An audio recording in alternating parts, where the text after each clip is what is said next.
Good morning, everybody. Good morning, everyone.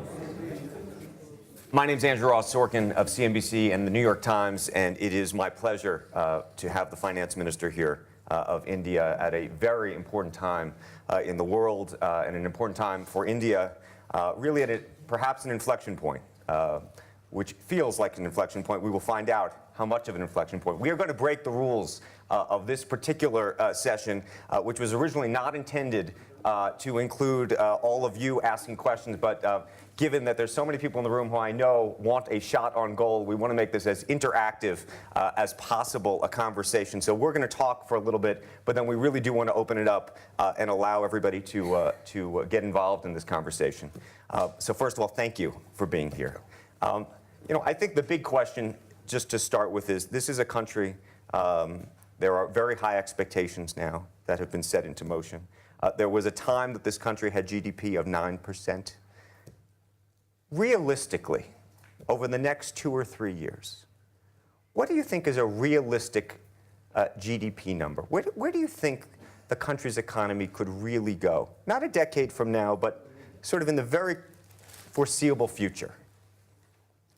Well, I think our real potential is 9% plus. And therefore, we'd like to take India in that direction. We've had problems and challenges. We went below 5%, which by Indian standards is a very disappointing rate. Hopefully, we'll do a little better this year. Next year, I think, is going to be significantly better. And if we can continue to take decisions at the pace we are and eventually attract investment into India, I think then India is going to move much faster. And achieving our real potential will then appear to be more realistic.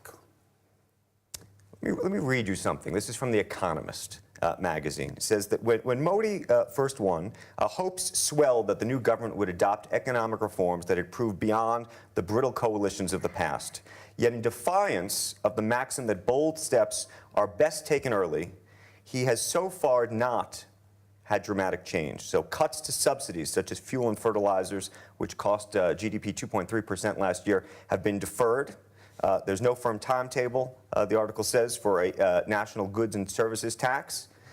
India's many states' caps on foreign direct investment in many areas, including supermarkets, remain in place. And the question that the article asks is the chance to reshape India's economy slipping away already? I ask it to be provocative. I think you've picked up an economist which must have been a July dateline. So that's not in tune with what's happened. That's not in tune with what's happened in the last 6-8 months. Now, what is to be done in a large country like India, almost the size of a continent, with the goods and services tax? We've negotiated with the states. A constitutional amendment bill has already been introduced in Parliament. It's been broadly welcomed. And in the coming session of Parliament next month, I hope to pass that bill. So that's going to be one of the most monumental tax reforms in India since independence. I was asking last evening the secretary of the department which deals with the FDI, he's here, and I asked him a question: which are the sectors which are broadly still unreformed as far as attracting international investment is concerned? He's still struggling to prepare a list. And therefore, sectors which were the forbidden areas in India, railways, defense, in the last few months, we've opened up those sectors also. In fact, the criticism is not that Prime Minister Modi did not live up to the expectation. If you pick up the Indian newspapers, the editorials are, why is he going so fast? Why doesn't he wait for Parliament to pass all the bills and do away then with his reforms? Why is he going by the executive legislation mold, which we call ordinances in India? And therefore, I think this government had a mandate to act fast. And we are moving at a very rapid pace in that direction. Let me ask you about oil prices, because that should have an impact on your economy in a big way. And I imagine sharp declines should be good as a net importer. How much of a boost did the declining oil prices have on the economy? Well, the declining oil prices certainly help us in many, many areas. They help us in cutting down subsidies. They help us in our current account deficits. And of course, they help us in bringing down inflation, which we have succeeded. And in India, it's not merely the declining oil prices or the declining commodity prices. Our food prices have also been under control, as a result of which we've been able to maintain a fairly acceptable rate as far as inflation is concerned. Of course, there are areas where they vicariously hurt us, but we are willing to live with them. For instance, most states in India are losing out on revenues, and therefore the regions are a little disturbed, but then they have to live with this realistic situation because the advantages are a bit too many. You're going to announce a budget, I believe, in the next 2 weeks. And you have to pay for a lot of things that you've talked about and promised the people. How do you pay for it? Can you give us a little bit of a sneak peek as to what we should be thinking about? Well, we earn and spend. We've also had a bad tradition of borrowing and spending. And therefore, since last year, we've raised this debate. In fact, I said it in my first budget speech that how long can India continue to borrow and spend so that we spend today that the next generation is left in debt and they have to raise higher taxes in order to repay that debt. And that is where we started this whole debate on cutting down of or rationalizing the subsidies. I can tell you, elimination of subsidies in India, a country where 1/3 of the people are still living in poverty conditions, is not possible. It's not even desirable. In fact, the more India grows, the more we have to earn in order to bring those people, pull them out of poverty. But we have to rationalize our subsidies. We not only started a debate, and since that was a line from The Economist that you mentioned, petrol is now linked to the market, which was subsidized. Diesel has been linked to the market. As far as LPG is concerned, the first subsidy reform has started this month. From the 1st of January, all subsidies with regard to cooking gas now go directly into the bank accounts. So almost 150 million families in India will get them. The next stage, we have to carve out the families who are not entitled to it. And therefore, that will be the reform as far as the cooking gas is concerned. There are, of course, areas where there is a misuse of kerosene subsidy. Kerosene is used both as fuel and also in dark areas in India. But kerosene is also being misused in many areas. So the next area we intend tackling is kerosene. I had appointed in the very first month an expenditure management commission. They've only 3 days ago given me the interim report with regard to rationalizing some of these subsidies. The Prime Minister last week in a major address on economic issues had said, subsidies for the poor will remain, but we intend rationalizing them. And that's the area where we intend to move in order to cut down some part of the expenditure in order to finance our own activities. We have targeted a fiscal deficit of 4.1%, but that's not also acceptable as far as we are concerned. We have a roadmap to bring it down to below 3% over the next couple of years, and we intend to maintain those targets. What about taxes? Well, we've said that we are not a high tax government. And therefore, last year, I almost didn't increase a single tax. We believe in putting more money into the hands of consumers. Therefore, there were 3 sets of reliefs that I had given in the very first interim budget to small and medium level taxpayers so that they could spend more. We look at taxes, we are correcting the inverted taxation, which can hurt certain sections of the industry. But of course, taxes are needed in order to finance the running of the government. Let me ask you about corruption. I walked over here on my way to visit with you this morning with the CEO of a multinational company who does business in your country, who's in the middle of building several projects. And he said to me that we just went through the process of 170 different permits to do this. And he said, along the way, amidst those 170 permits, I am sure that we have had to pay people and do things that he said, I wish I don't even know about. Whether he does or not, I don't know. How big a problem do you think this is in reality? Well, I can't say that this was not a problem, but let the CEO of the multinational not commit the same mistake as the economist. Because if in last 8 months, there's one word which has not been mentioned in India, that's corruption. Nobody's even whispered that there is any allegation as far as corruption is concerned. The whole environment is changed. In fact, every legislative change which we are bringing, whether it's allocation of natural resources, elimination of discretions, grant of environmental permissions which are required, these are almost in the most non-discretionary mechanism. All allocations are through a market mechanism. There's certainly no governmental discretion which is involved.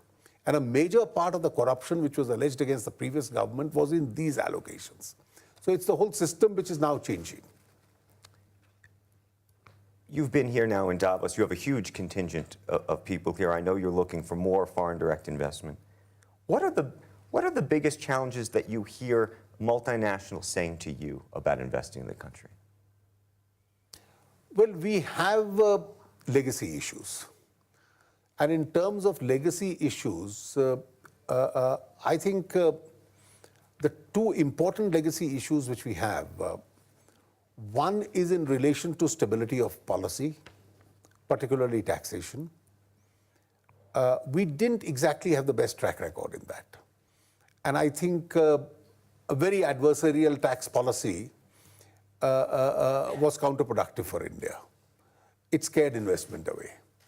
Now, we've spent a major part of the last 8 months trying to correct that impression. And therefore, systematically, slowly but surely, we are reversing the whole policy and coming to a very non-adversarial system. We've announced that we are not going to resort to the sovereign power of retrospective taxation. We are trying to put a quietus to as many disputes and issues which had arisen. We are setting up mechanisms within the Department of Revenue where a lot of these issues could be resolved. We are creating procedures both for international and domestic investors for advanced rulings, so they know what their tax liabilities are going to be even before they spend the first dollar. I think we are conscious of this fact. The second fact, we have to ease in the doing of business in India. The less number of people come to government, that means situation is working well, things are happening on their own. And we don't want people to be rushing to ministerial offices or secretaries for help, that their files or their papers are blocked somewhere. We want to create a mechanism where permission should be granted as at the earliest. In this process, we are also trying to solicit the support of the state governments, particularly because the activity is really in the states.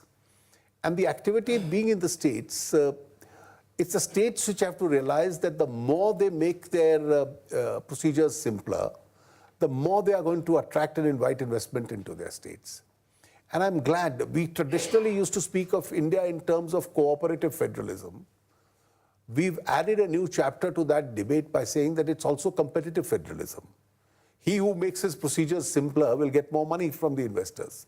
So the investors are not going to go into a complicated area, they're going to go into a rather simpler area. And I'm quite glad that state after state is now trying to organize these global summits of investors, trying to invite them into their states, trying to offer them additional incentives. Once we are able to create this environment in India, I think the procedures will become simpler. Okay. I want you to speak to one other challenge, if you will, and then I want to open it up to the audience, which is a social issue, but it is something that business people think about a lot, which is sexual violence against women has been a huge issue in the country. What are you doing about it? What do you think it is about the culture? Why do you think the problem exists the way it does? In fact, the Prime Minister, in one of his first major speeches after being elected, that's the Independence Day speech, referred to it as a major point. A lot of people felt that this wasn't a point worth mentioning as an Independence Day speech. And he said, my head hangs in shape when I read about these incidents which are happening. And the regrettable part is it's the male members of our own families who are responsible for this behavior. Even during the tenure of the last government, we had been jointly, unanimously able to strengthen laws. But I'm quite conscious of the fact that laws alone are not going to resolve this problem. There has to be a campaign of disgust against this kind of a behavior, so that from the very elementary education, people can be trained, educated, almost indoctrinated against this culture of misdemeanors against women of various kinds. And I'm sure it'll have to be a sustained campaign in India before we are able to rid ourselves of this disgraceful scar on our face. I would just follow up with a specific question which relates to the story about Uber, which is that you have Uber, the taxi limousine service, which you have shut down in part because there was an awful, tragic incident related to this. Do you ever think, could you connect corporate behavior with personal behavior? I don't think they were shut down because of that incident. There were certain permissions which were required in some states, and they've been asked to comply with the procedures. The person who was accused of that offense, the police investigation has now revealed that he was a serial offender. And therefore, that serial offender was there even before he was a part of this company. So I think the company's service in some of the states was affected for some time because they required some permissions. But whether this person was misbehaving because he was a company employee, I really can't say that. Okay, let's open it up because I know there's a lot of people in this room who have a lot of questions for you this morning. If you raise your hand, we have some microphones. Go ahead.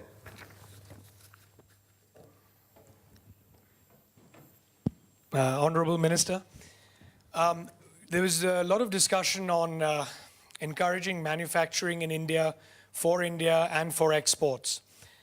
So I was very curious to know your views on MAT and how you see that perhaps being lowered, or what your view is on that, and maybe how that could also encourage and incentivize and encourage more manufacturing in India. Thank you. Certainly, if I was in a position to get rid of MAT, as many people, particularly in the SEZs, etc., are also been saying, it'll help you in lowering the cost. But then I also have a problem of balancing my budget. I can't reduce MAT and then increase income tax, because the money has to come from somewhere. And therefore, till such time, we are not in a position to balance our accounts. For any finance minister to give, withdraw this tax or withdraw this tax is not so easily possible. In the current year, I may just indicate, we made a significant progress as far as our direct taxes are concerned. But when you have a low on manufacturing, the manufacturing taxes collection has suffered. And therefore, it's a great challenge for us to balance our budgets. So unless we are in a position to up the manufacturing so that my overall tax kitty moves up, it's not so easy for any finance minister to then start offering rebates. There was a question in the back over here.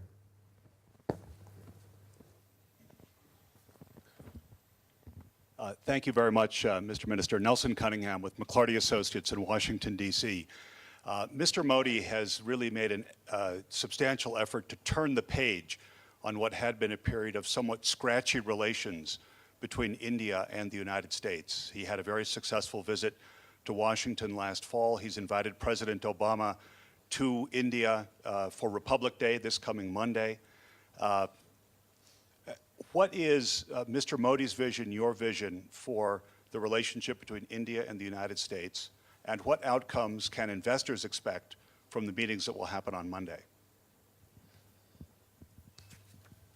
Well, there is a packed agenda as far as Monday is concerned. But I can tell you, I won't describe it as a patchy or a scratchy relationship. Over the last decade and a half, the Indo-US relationship has fairly well stabilized. When we were in government on the last occasion, the relationship, the building process of that relationship had started. And the last UPA government continued to build upon those initial gains that we had.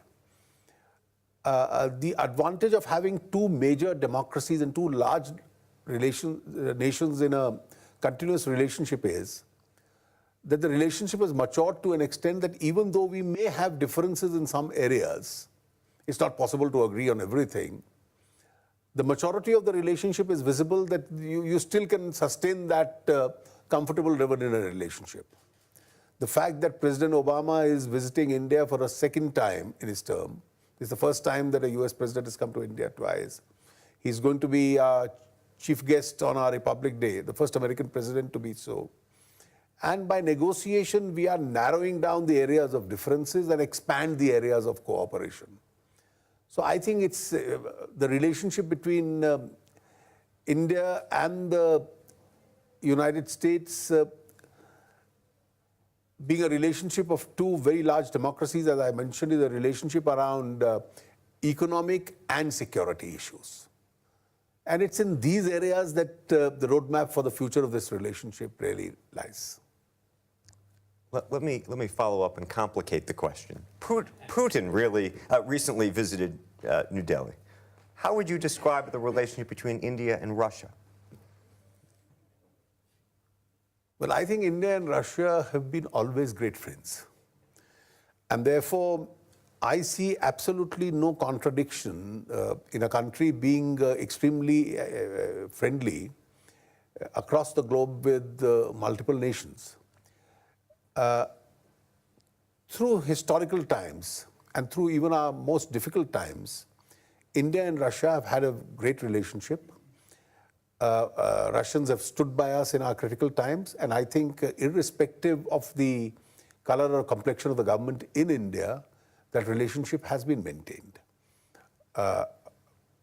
We were at one stage very dependent on the Russians for our defense equipment and so on. Today it's a much broader basket, but that relationship still continues. We have a little bit more time to sneak in a couple more questions from the audience if we have any. This is a very humble and modest group. Excuse me? Do you have a question? Please. The other thing we could talk about is immigration policy. And one of the questions that I had for you, oddly enough, is what you think of the immigration policy of the United States vis-a-vis so many of the people who are coming from India's top talent network to work overseas. Well, we've always believed, both in our bilateral relationship and in the multilateral forums, that this is one area where the United States has to open up more. Because human resource traveling from one part of the world to another is a very important segment of the services sector. And therefore, the more we are able to restrict them, the more our ability to expand both trade and services gets restrictive. The United States has conventionally been a great supporter of the idea of opening out in various areas. And therefore, in consonance with that idea, I think, subject to what their own requirements are, the immigration policy, we'd like it to be liberal. We like more Indians everywhere in the world. Let me ask you a different question. When you got this job and you started looking at other countries, I mean, when you started looking at other countries, perhaps, I don't know if you did this, as models, who do you look at right now and go, you know what, I like what they're doing on this issue, I like what they're doing on this issue? I'm just curious, because I assume when you get a job like this, you start thinking... When you get a job, you see, in India, we've always look at the last few decades of missed opportunities, particularly in manufacturing. And therefore, India is a liberal society. We are willing to learn from anywhere in the world. And when you look at manufacturing, a question which every Indian asks himself, what if we had started adopting some of these policies in the 1970s? Would we have kept pace with China as far as manufacturing is concerned? Today, foremost on the agenda, and that's one of the questions with regard to Matt, which was asked just now, the real answer is we have to learn from economies like that how to improve our core competence as far as low-cost manufacturing is concerned. One of the components may be taxation, but there are several other components which we have to really learn from their experiences. We have to learn from economies which pass through challenging moments, but disciplined themselves, didn't go in for only populism, and within a year or two got out of those crisis situations so that in the long term there was a much greater advantage as far as the country is concerned. Britain did it recently in the last few years, and I think we have to learn from that. How to generate wealth, and then let that be scattered between your people rather than just distribute existing resources to the people. We have to look up to economies like the United States. And I think Indians, when I mentioned in the last question, travel all over the world and become parts of those societies. Indians in India are very entrepreneurial. They want to learn from the best experiments in the world. I think this is what we are really looking at. You've inspired some more questions. We're going to have to cut it off in a second. Now they're giving me the timeline, but why don't we go here? Vivian Reifberg with McKinsey & Company in Washington, D.C. If we go back to the discussions with the U.S., what is the one thing that you want to most see change? Well, as I said, economic and security issues are foremost in our mind. I think our economic relationships have been progressing well. We are also concerned about our region. And our region throws up challenging situations, particularly with regard to security. And we'd like a much greater understanding with the United States with regard to the regional issues as far as India and the region is concerned. I think we have one or two more questions back here and over here. What do we do? My name is Adib Ahmed. My question is on an financial sector. It's actually twofold. The first fold is that recently there has been an announcement, and of course the spirit is very high for the NRIs to actually invest back in India. So the first question is about the recent licensing procedure on a small bank that recently came up. But we were very surprised to see that there was a restriction on NRI investment on the sector because 51% needs to be resident Indian ownership companies. On the second fold of my question is, at the junction now where there is a lot of need for investment in infrastructure, there has been a cap on investment in banks in India, which restrict to on an individual capacity is around 4.99%. Is there a possibility that this limit would be increased? Well, on the eve of the budget, I won't give you an answer in yes or no, but I'll take your question as a suggestion. In fact, your suggestion with regard to attracting more NRI investments is an issue which is actively under consideration. Yes, sir. So what you said in the last half an hour or so, I think as an Indian in the manufacturing sector, we are greatly enthused by the agenda that the government has put up. I have 2 or 3 suggestions. When it comes to large projects, when it comes to large infrastructure projects, and I think India is going to build a large amount of infrastructure in the next 10, 15 odd years. We always seem to get into a problem of enforcing contracts and our ability to enforce contracts in our judicial system. And this is nothing to do with corruption from the resource point of view. Sir, is there a question with this? Is there a question? Yes. Okay, good. The question is that we have talked many times about creating some kind of a mechanism which allows us to enforce contracts, or some kind of a mechanism that allows us to go to a body that can help in enforcing a contract. And we don't seem to have that, like arbitration, for example. We seem to end up with everything in second round of litigation, third round of litigation, and people get tired. And the only other alternative is if you can clone a couple of Amitabhs and send them around, then it might help.